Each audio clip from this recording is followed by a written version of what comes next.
Hello friends, இன்றைக்கி நாங்கள் என்னத்தை பார்க்க போகிறோம்னு சொன்னால் இதோ பாருங்கள், ஒரு பப்பாசி மரம், அதாவது ஹைப்ரிட் பப்பாசி மரத்தில் எப்படி காய்க்குது, எந்த சைஸில் காய்க்குது, எத்தனை பழங்கள் வருது, அதை தான் நாங்கள் பார்க்க போகிறோம். இதை பாருங்கள், இதுதான் பப்பாசி ஹைப்ரிட் மரத்தில் சின்ன கண்டுன்ற பூ. அது சைட்டில் பார்க்கும்போது மேல் பக்கம் பார்க்க மொட்டு இருக்குது, அதுதான் பப்பாசி பழத்துல மொட்டு. இலையை பாருங்கள், ஒரு அடர்த்தியான சின்ன மரத்துக்கு ஏதாவது ஒரு அடர்த்தியான பெரிய இலைகள் தான் காணுது. இது ஒரு மாத கண்டு 1.5 மாத கண்டு இருக்கும்.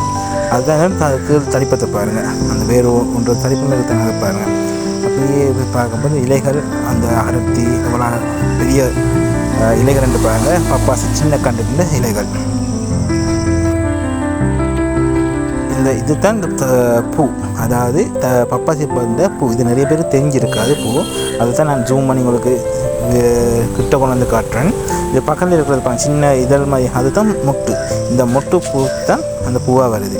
இது ஒரு பெரிய ஒரு மரத்தின் ஒரு 6 மாத கண்டுன்ற இலைகள், பழுத்திருக்க இலைகள், நல்ல ஒரு குறும்பு வச்ச கலரில் இருக்க இலைகள் தான். பின்னால் பாருங்கள், அந்த பப்பாசி உங்களுக்கு விளங்குது. ஒரு சின்ன மரத்தில் எத்தனை பழங்கள் இருக்குது, கிட்டத்தட்ட 20-25 பழங்கள் இருக்கும் ஒரு சின்ன ஒரு கண்டில். அதாவது 6 மாத கண்டு, அவ்வளோ உயரமும் இல்லை, ஒரு 6 அடி உயரம் தான் இருக்கும்.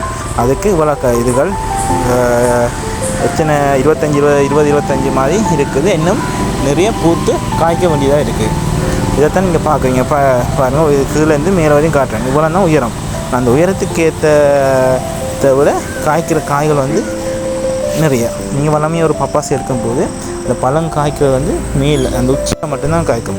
நீங்கள் ஹைப்ரிட் எடுக்கும்போது தண்டு ஃபுல்லாக காய்க்கும். மொத்தம் ஒரு குறிப்பிட்ட தண்டை தவிர மித்த எல்லா இடங்களும் காய்க்கும். இதை ஜூம் பண்ணி காட்டுறேன் பாருங்கள். இங்கே பாருங்கள், எல்லா இடங்களும் காய்ச்சிருக்க வடிவ வழங்குது இந்த வீடியோவில். அது தூரத்தில் காட்டுறேன்னு பாருங்கள். இது 2-3 மரம் இருக்குது இந்த தோட்டத்தில். அதை தான் எடுத்து போட்டிருக்கேன். இப்போ ஹைப்ரிட் மரத்தில் இருக்குங்க. இது ஒரு பழுத்து ரெடியாகி கொண்டு ஒரு 2-3 நாளில் இது காய்ச்சி நான் வெட்டி சாப்பிடக்கூடிய பதமாக இருக்குது. அடுத்தது அரிய காட்சி நான் வீடியோ எடுத்தேன். ஒரு ஆண் குயில் பப்பாசி மரத்தில் இருந்து அந்த பூ இருக்குதானே பூவை சாப்பிட்டு கொண்டிருக்கும். அதை தான் இதை பார்க்குறீங்க.